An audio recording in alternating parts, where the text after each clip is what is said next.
Thank you. Be well.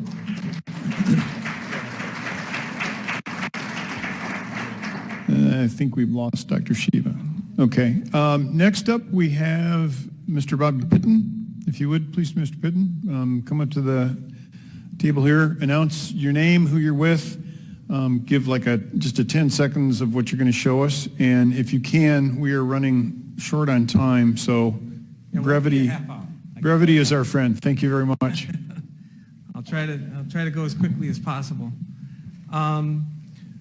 First of all, thank you very much for taking the time to hold this hearing, and I appreciate having the opportunity to speak. So thank you very much. I'd like to start by saying, just quoting something from the Federalist Papers, which was written over 200 years ago. It was item number 68. Nothing was more to be desired than that every practical obstacle should be opposed to cabal, intrigue, and corruption. These most deadly adversaries of Republican government might naturally have been expected to make their approaches from more than one quarter, but chiefly from the desire in foreign powers to gain an improper ascendant in our councils. In my humble opinion, upon reviewing all the data that I'm going to go over and reading countless articles, clips, and videos over the past week, I think this is the biggest fraud in the history of our constitutional republic is taking place right before our eyes. The corrupt mainstream media and tech oligarchs are colluding in an attempt to assassinate the American public's true legal vote for our President Donald J. Trump through corrupt government officials across countless precincts and corrupt state officials and courts. The evidence will show that President Trump surpassed both FDR and Reagan in the percentage of legal votes, topping 60% when this crime is unveiled. So much of this process has been tainted that it will likely end up before the Supreme Court and allow one electoral vote per state cast, and hopefully Arizona does its part. And eventually the 35 of the 50 states will probably vote Republican, which will probably match his popular vote totals. So with that said, so basically what I've identified is that there's between 120,000 and 306,000 fake people. And I did this by looking at the data, and I'm not going to go over this sheet just yet. I want to kind of just highlight the bigger picture so that, because, you know, numbers can be, I love numbers, but they could be a little boring. So I want to kind of tell the story to the numbers. But basically, what I did is I took a completely different approach than what's been presented up to this point, based on the little that I've heard here, is there's approximately 1,500 precincts in Arizona. And there's 3 classifications for male, female, and then you. I guess maybe that's the undecided classification. And then there's 5 different types of voters. There's 1, 2, 3, 4, 5. Hard Republican, moderate, swing, moderate Democrat, hard Democrat. So there's 5 categories. And what I did is I looked through the age rolls, so 18 to 100, and I basically created a unique bucket, so to speak, for each of those classifications. So it turns out there's about 980,000 plus unique Arizona voters. And the way what I did is I didn't look at the total, I looked at the number of registered voters in the state. Because if the core data set is flawed, everything else that happens afterwards is irrelevant, in my opinion. Because, you know, so I kind of took an approach of how is the thing constructed. It was a very tedious process to organize all this. But then, once I got that organized, I broke out all of the male 1, 2, 3, 4, 5 votes. So I want you to think about, like, okay, there's 5 classifications of male voters in the state of Arizona. I summed up and looked at how many of those votes by age, 18-year-olds, 19-year-olds, 20-year-olds, across all those different categories. And then I did the same thing for females. And then I did the same thing for the U's. And this is, it was absolutely mind-boggling what popped out as a result of this incredibly tedious process. The correlation of men that voted in Arizona. So the first category, one, the number one voter versus two, 1 versus 3, 1 versus 4, 1 versus 5, and then making sure that all possible combinations of male voters was accounted for. The average of those correlations for male voters is approximately 63.83%. That makes sense because people as they age, they're kind of random. They may fall into, maybe they're liberal one time, maybe they're conservative the other time. They kind of bounce around. And the variation, the standard deviation is very high, as it should. People's life cycle changes. It's about 30%. So then I did the same thing for females. Now, I can ask a silly question, but I said no. My wife told me no jokes. But, I'll get to the punchline. Are women more predictable than men when it comes to voting? Are they more independent? Now, people's first answer seems to be, they'll do more of what, their correlation should be higher. And actually the opposite is true. They're at about 58%. So about 6 points higher, 6 points lower in terms of the correlation doing the same analysis. And that makes sense because most women don't want to tell you what they're doing when they go in the voting booth. So that's the joke. But anyways, so then what I did is I did the same thing for the U's. Now keep in mind, there's a total... Bobby, excuse me. When you say U's, you're talking about undisclosed, not Utes, as in U's. Younger. Okay. I like that from my cousin Vinny. Hey, there you go. I'm glad you got the joke, Mr. Mayor. The 2 Utes. So what is a Ute? But so basically, once I did that, there's 463,660 classified that I found under this category. I did that same analysis. Now keep in mind, the standard deviation for men was about 32.8%. For women, it was 35.77%. That there would be a lot of randomness through time across the aging process of human beings. With regards to the U, when I did that same analysis, 94% plus correlation. Let me say that again, 94% correlation. And I was like, this is insane. Like, this is like fictitious. It's like this. And now keep in mind, I came up with this by going through all 1,500 precincts and unbundling all the data age by age across their sexual, the MF and U, and then also what type of voter were they. So this is, and I happen to love data, so this was fun for me because I'm like, I have an idea of how they're cheating. I think they're cheating. So I'm going to test this theory out, and I'm more than happy to provide this to Mayor Giuliani. And so it was 94%. So then the next thing I did, I was like, I want to see if something's wrong with the data. What should I do to make sure that I'm not wrong with this? Because I don't want to embarrass myself. So what I did is I took the buckets and I computed what does the distribution look like per age.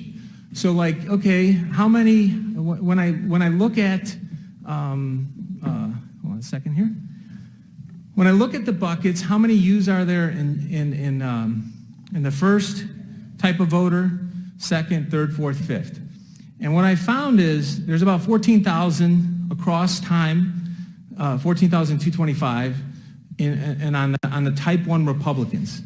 There's 122,203 type 2s, but what's fascinating is it's almost symmetrical on the type 4s. So 120,000. And I asked my son, I'm like, hey, what do you think in terms of the U's? If you're conservative, are you more likely to go unclassified or just throw that in or fill it out based on your sex? He's like, you fill it out based on your sex. So it's like, so then I looked at that data and I found that it's a bell-shaped curve. So if you looked at the ages and you went from 100 down to 18, the curve of the data is a nice bell shape. In the middle is 186,202 swing voters The wings are 122,000 type 2, 120,000 type 4, and 14,000 type 1, and 20,000 type 5. But here's the kicker. When I'm like, okay, let's unpack each year. So the 18-year-olds, the 19-year-olds, what's that look like when I do that? And I ran a max function. So it's like, obviously 0 is the min. And then what's the maximum number of U votes in any given precinct in Arizona? So fair enough. I trade in the markets. I like to see what's the min-max, what's the range. I run that number, and then I ran the correlation of the maxes versus the, versus what the average number of votes per age group took place, and I ran that correlation.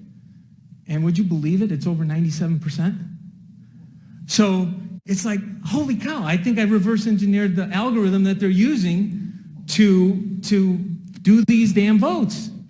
But unless you're willing to create 980,000 buckets, you're going to have a hard time seeing it. Because everybody's used to doing the data, bundle it up. Only look at the type 1, look at the type 2, and in this algorithm, basically what the data is showing, and I think, frankly, this is a call out to our President Trump. Please, please, please do this for the entire country. I think we deserve an audit of every county in America after seeing this. And so basically, so now I'd like to go, before I even started this minutia project, that's what I call it, the minutia project. This took me over 25 hours to do. I decided, I like to look at metadata. So metadata, you guys should look into it if you don't know what it is. I don't want to get into a philosophical discussion about it, but metadata is, I said, okay, if I landed in Arizona, I want to understand what's been going on in Arizona before I say anything. And I pulled back, on your website, you have 22 years of election results going back to 1998. So this is what's up here. And what I did is, I think I'm using this. Is that me? Okay. So basically, what I did is I went to the census, and I pulled the census data on Arizona by each county. So I looked at 2000, I looked at 2010, I looked at the estimate for 2019, and then you can see I calculated what the annualized growth rate of each county was, and then what the growth rate was from 2000 to 2010, which is column B. And then I looked at column C, which is, what was it from 2010 to 2019, and I extrapolated the data for one more year because we don't have the 2020 results. So I kind of went through this whole process, and I did that before the minutia, and I wanted to see, like, okay, well, what does the census say with regards to how many people are of voting age? So if I scroll down, you can see over here, right now, for example, 27% of Apache is under the age of 18. This is, once again, I didn't use any of my own data. I used government data. So if there's a problem, take it up with the government.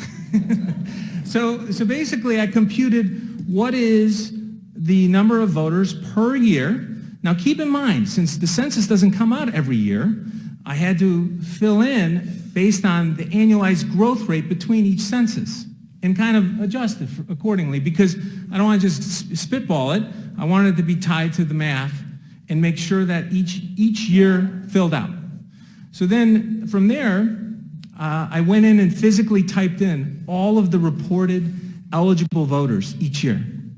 Because I got to tell you, Arizona does not make it easy to standardize, to pull down the data in each county.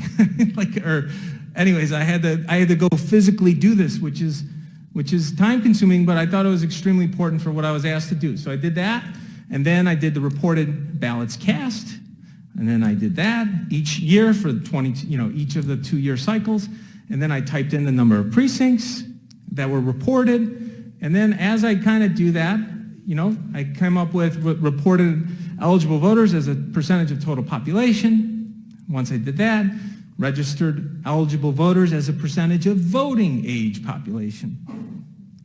So here's where it gets interesting.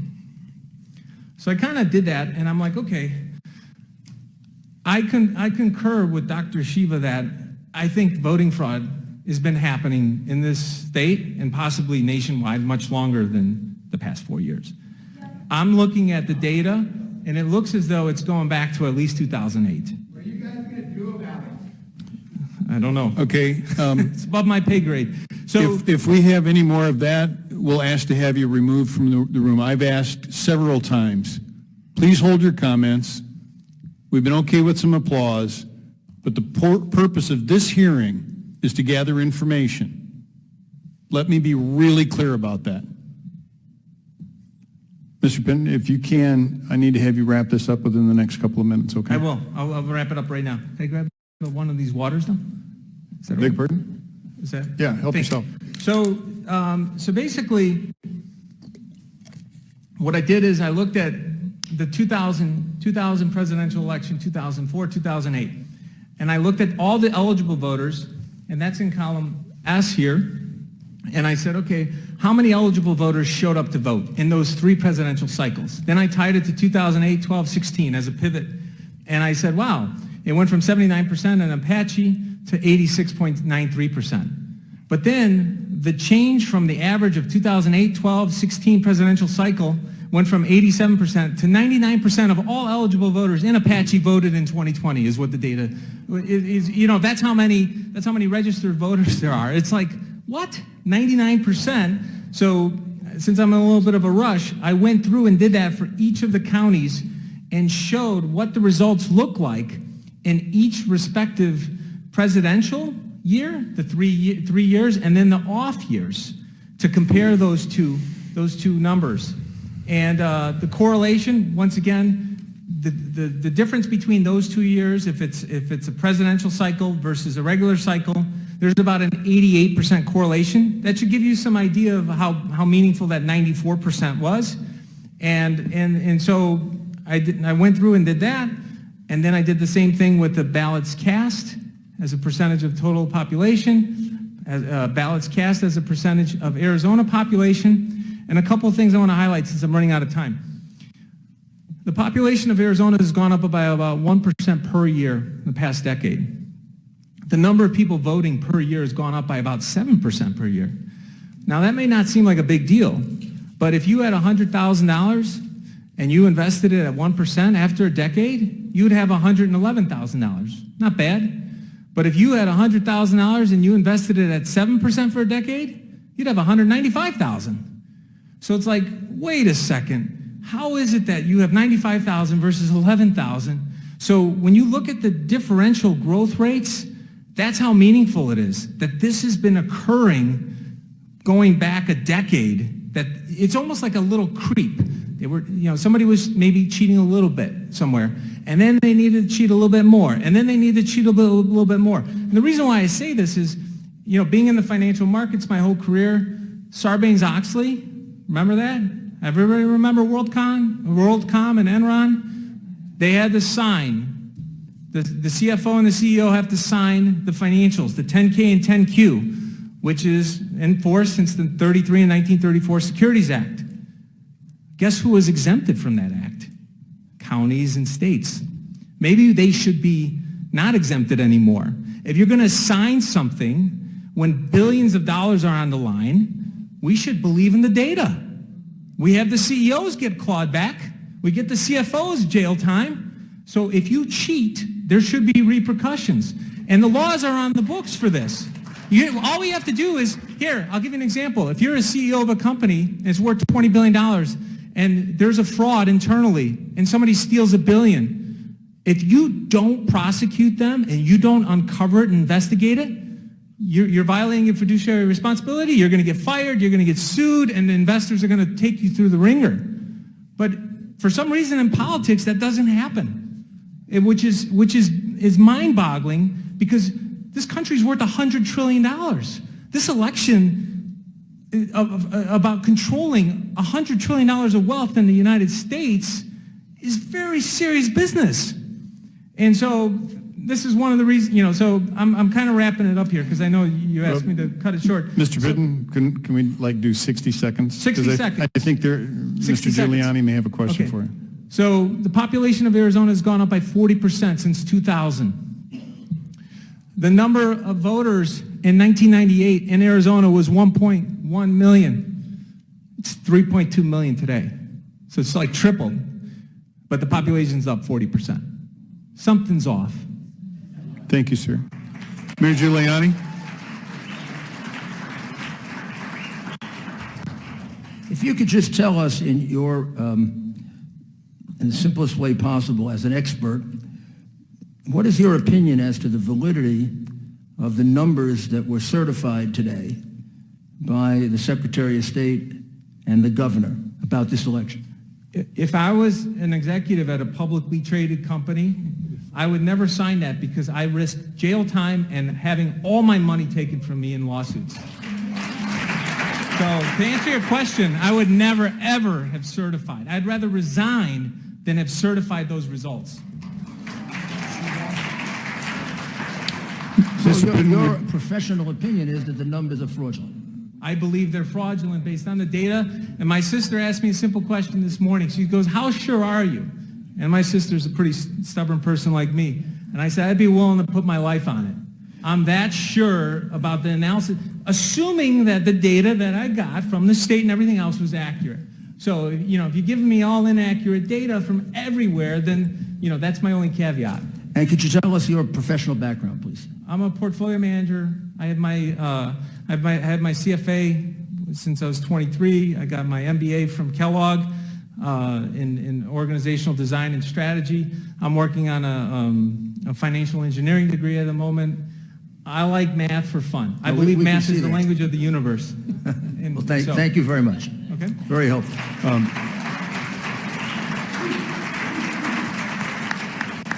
Mr. Pitton, would you be willing to furnish that file? I mean, I get the math. Oh, absolutely. You've given me a headache, though, but would you be willing to furnish that to this committee and Jump Drive or whatever? I just want to make sure that it's not protected by copyright or anything like that. And if at the same time, I believe Mr. Giuliani would probably like to have This is the that. drive right here. You can have it. With Well, this data here. we'd rather copy it, but Oh, thank yeah, you very that's much. fine. You can All have right, the drive. very good. It's Thank you very much, sir. Okay. We would too, sir. Okay. All right, thank you very much. Next up, we